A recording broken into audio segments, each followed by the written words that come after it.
Business cards. We wonder all the time, are these little pieces of paper still useful? Do they still have value? Or is it just a waste of your money to have a business card anymore? I mean, really, what's the point? And is there really even a good design? What does a good design look like? Who am I? I am Greg. I am a business consultant. I love helping you, anyone, start a business from absolutely nothing and build it into something successful. That's what I do. That's what I love doing, and I'm here to help you. Today, we are talking about the perfect business card design. The first thing we need to remember about business cards is, what is the point of a business card? Why do you have a business card? Why do you think you need a business card? The reason this is important, because when you get into the design process of your business card, whether it be a 5-minute quick design or a design that takes you days, weeks, or months to come up with, what happens is we inevitably start chasing squirrels or neat features or things that we think would look cool on the card. And we get away from the primary purpose of the card, and the card ends up not serving its primary purpose very well anymore. It tries to do too many things or look different than what we need it to do its primary purpose. So remember, what is the point of your card? That needs to drive all of the design decisions and features of your card. Now we're going to look at some cards today to decide what is the best design for your card. I am going to pick these cards up off of the table and we will talk about their designs, and in the end, we'll know what your best design for your card is. The first one up is this Von Moore business card. Now, interesting, it's flimsy. It's a thin, cheap paper. Now, they used a textured nice paper, but a thin paper, so it's very floppy and it feels cheap. Now, what's interesting about that is Von Moore is a high-end clothing retailer. Another thing I noticed about it is they didn't get their sales rep his own business card. They made him write it in with a pen. So his name is now written on pen for a higher-end clothing retailer. Could a high-end clothing retailer not afford to buy a business card for their person? They're not that expensive, come on. And then the cheaper, thinner feel just doesn't fit. Now on the back, they did something unique. On the back, it has your suit size, your slacks. It has these lines for them to fill in all of your pertinent details. So when you go clothing shopping, you can quickly reference this card. Now, why is that great? Because I am likely to keep this card around because it has useful information for me. And when I remember it's Von Moore, I am more likely to go to Von Moore and bring this card with me and say, hey, is Jason available? And here's my information. Let's find some clothes today. So this card has a unique feature. It serves a purpose. It lets me know the store's name. It does let me know the salesperson's name, albeit in a cheap kind of way. And it has staying power because it has useful information that should be on the back. Now notice when they gave me this one, they didn't fill in that useful information. Am I supposed to just do it myself? Guess what? I didn't. So does the card still have staying power since it wasn't used? That's something to think about. If you're going to create something with staying power like this, or fill in the blank, you need to fill in the blank. Because now I just have a card that's blank. So that's the Von Moore card.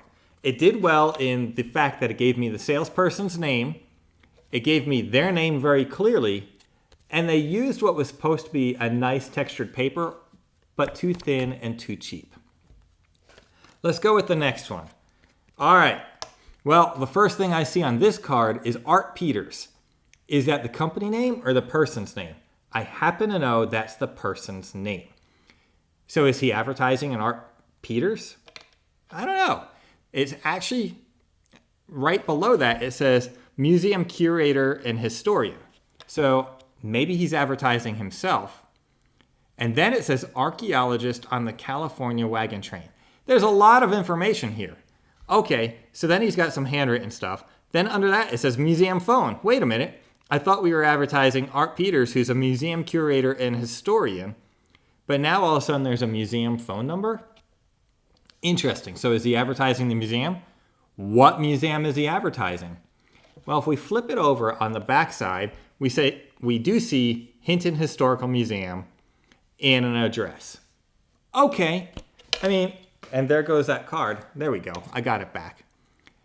It's not laid out in a fluid fashion. The information I'm looking for isn't very clear and easy to find. The back, well, it has a big wagon on it, but I don't know what the wagon is. And then in smaller, harder to read, I guess, font is Hinton Historical Museum. Shouldn't Hinton Historical Museum be my primary focus? The wagon doesn't mean anything to me, so that's not helpful, and it's not the museum's logo as far as I know. On the other side, the gentleman's name is extremely prominent. So I've got an Art Peters, but I don't really know what an Art Peters is or does. And there's so much text here, and then the phone number is separated. And actually, the card didn't even say what he wanted it to say, because here he wrote in an email address, but he wrote it in pen a little bit sloppy. So there was actually I had to ask him what some of these letters were. Then over here, it's something about Oetta TV. I don't know why he wrote Oetta TV or what that's about. Then he wrote back in time and underlined it. I don't know why. And then he wrote in quotes, digging the wagon road.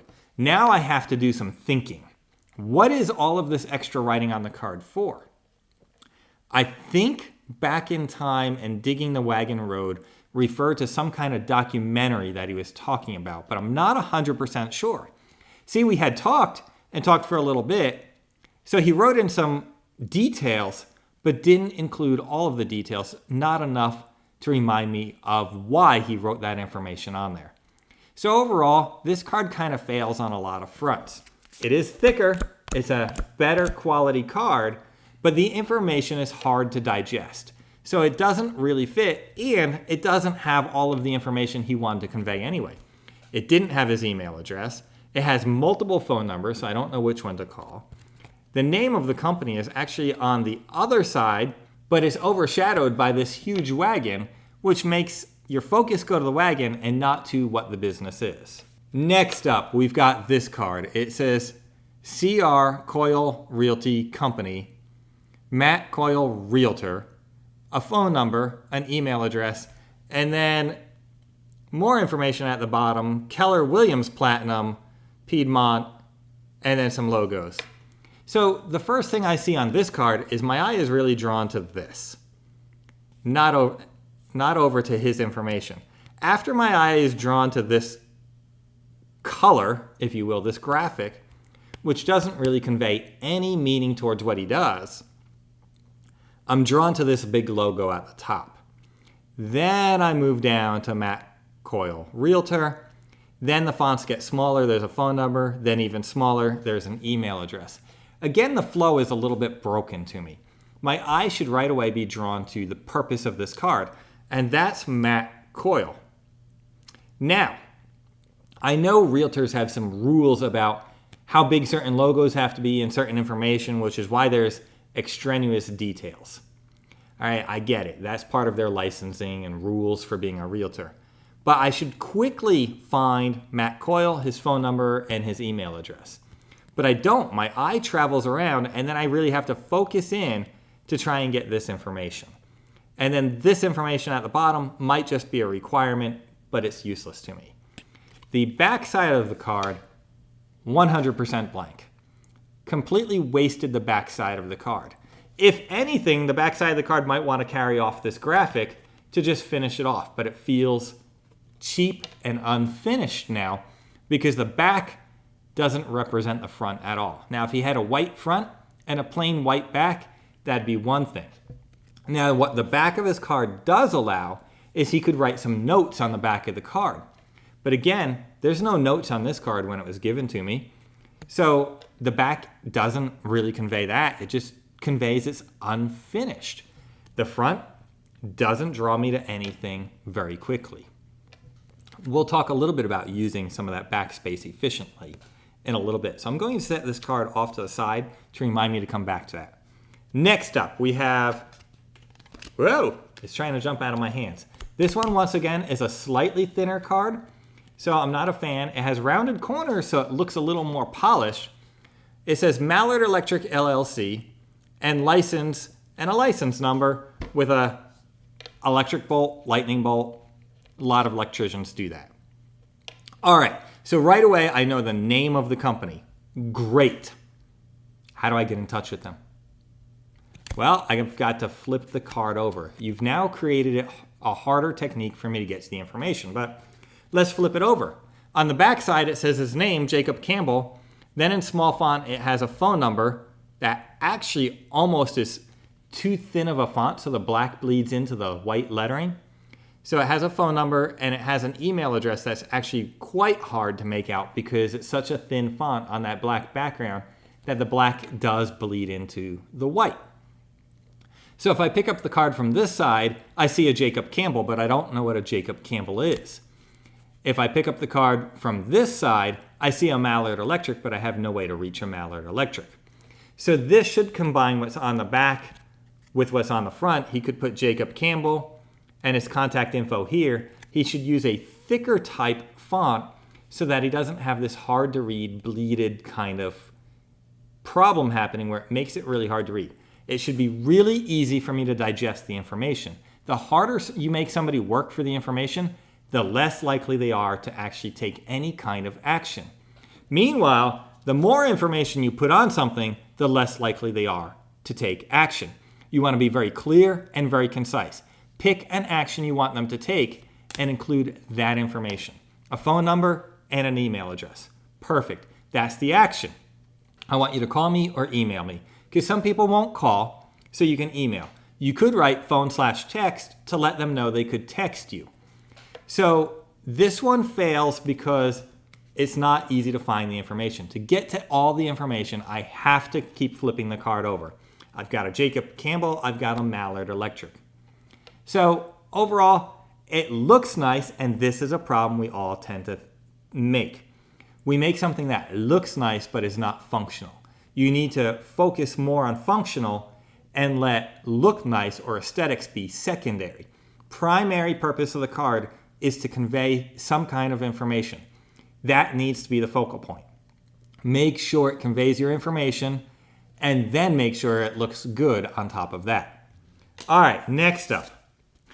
Don't do this. Don't do this at all. Can you read that card? There are so many different font sizes and fonts in here. Your eye has no idea where to go or what it is. So you have to actually sit on this for quite a bit. And I can't tell you how many times I read this card and missed his address is right here in the smallest of fonts. And then his phone number just looks like it's part of some kind of promotion for $50 and $6.95. Then there's $1.50, there's a $3.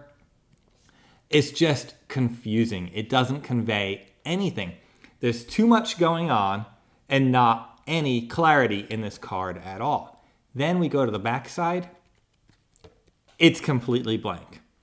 So he tried to cram so much stuff on the front side and then never bothered to use the back side. Don't do this. This is the worst example I have for you today. But he crammed everything on one side, didn't print a back side, but did round the corners, which quite often is an extra fee. So he tried to make a nice card, but made a terrible card while he did it. Don't do that. Next up, I have what I would typically recommend not doing, an odd size card. And odd size cards are annoying because if you have a stack of cards, now it doesn't fit in the stack of cards. If I have a business card holder, it doesn't fit in the business card holder. So typically, I would say don't do this. But what is the purpose of the card? This happens to be for a bookstore.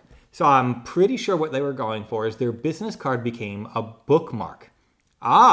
So now it has a little bit of staying power. If I do use this as a bookmark, I always have the bookstore's name and number front and center whenever I'm reading.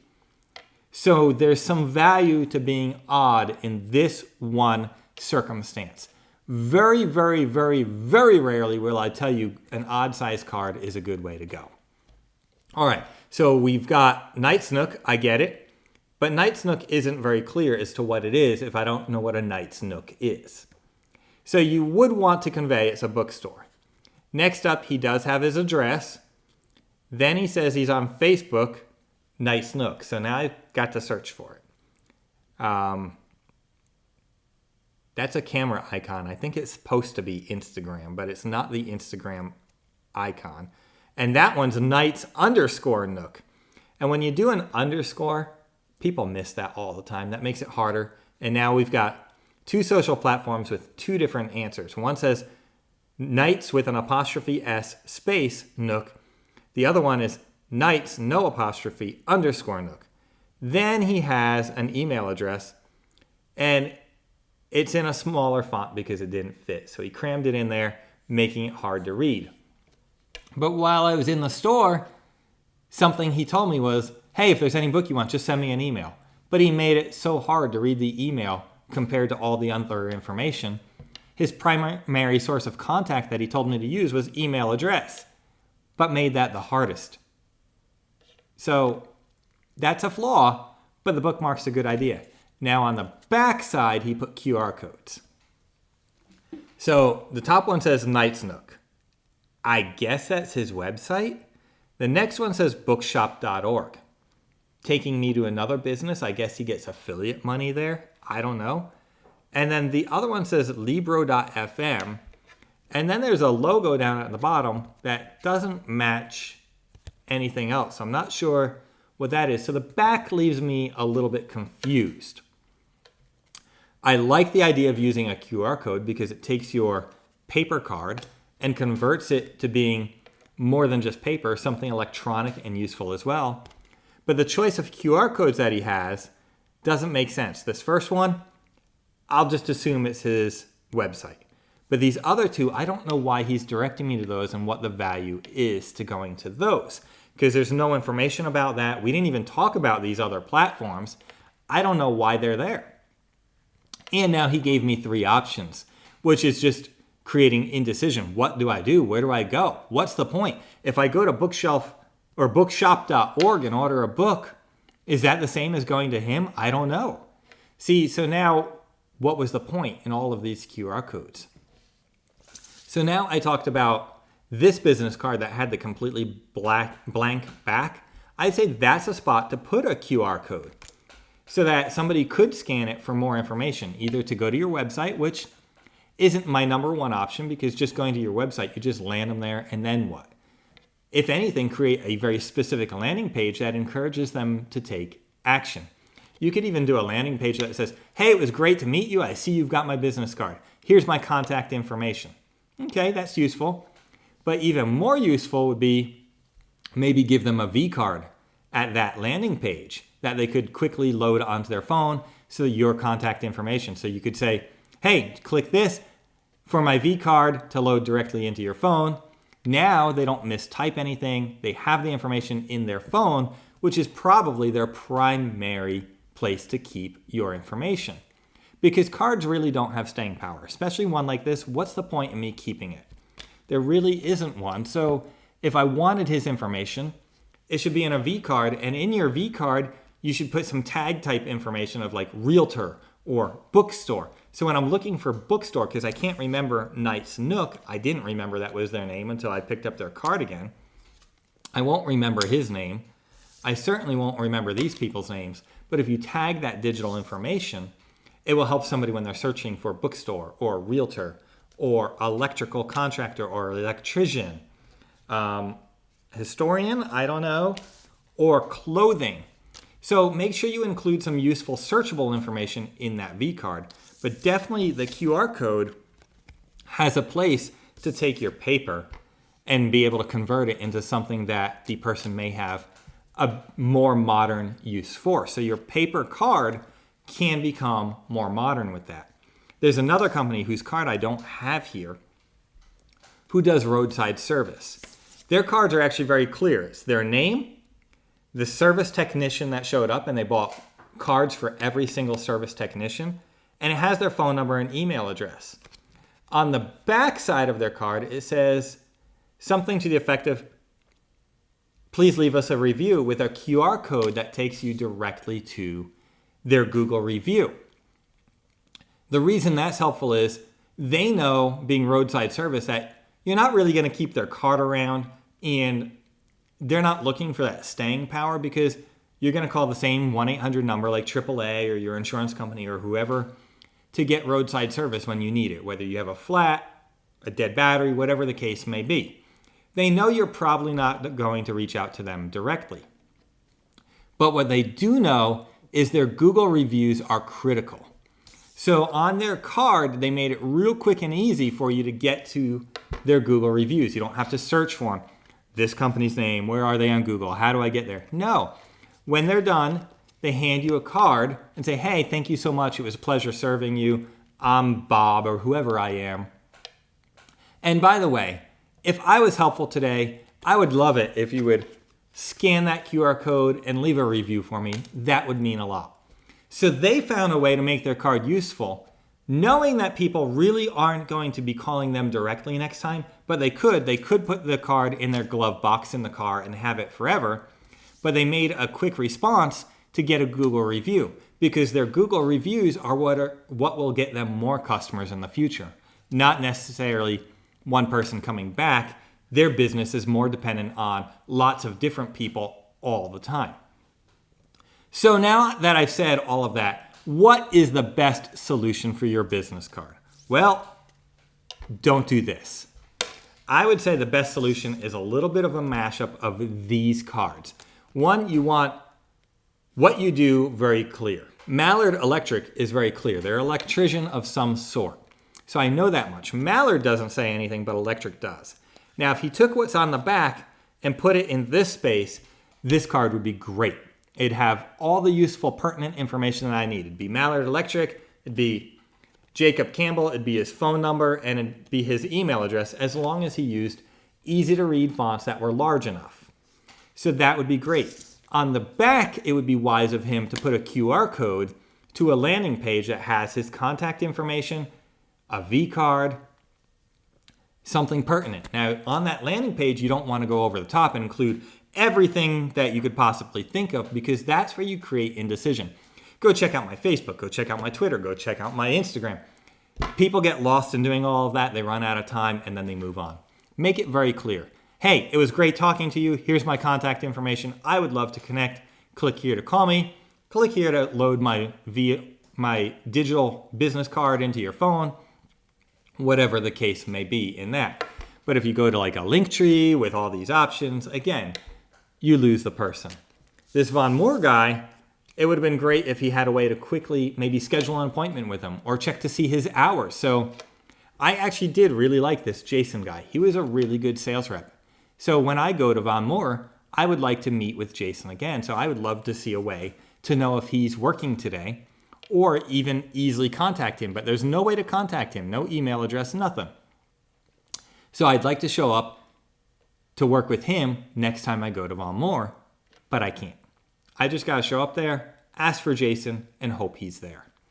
Meanwhile, at Von Moore, you can schedule appointments to meet with specific people, but they didn't give me an easy option to do that.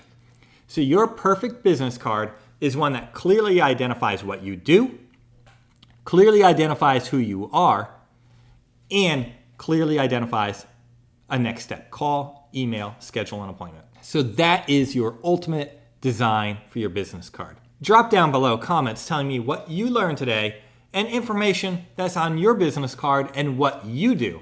And if you need help with your design, you can click a link in the description. I will walk through your card with you and analyze it with you to help you come up with the best business card for you.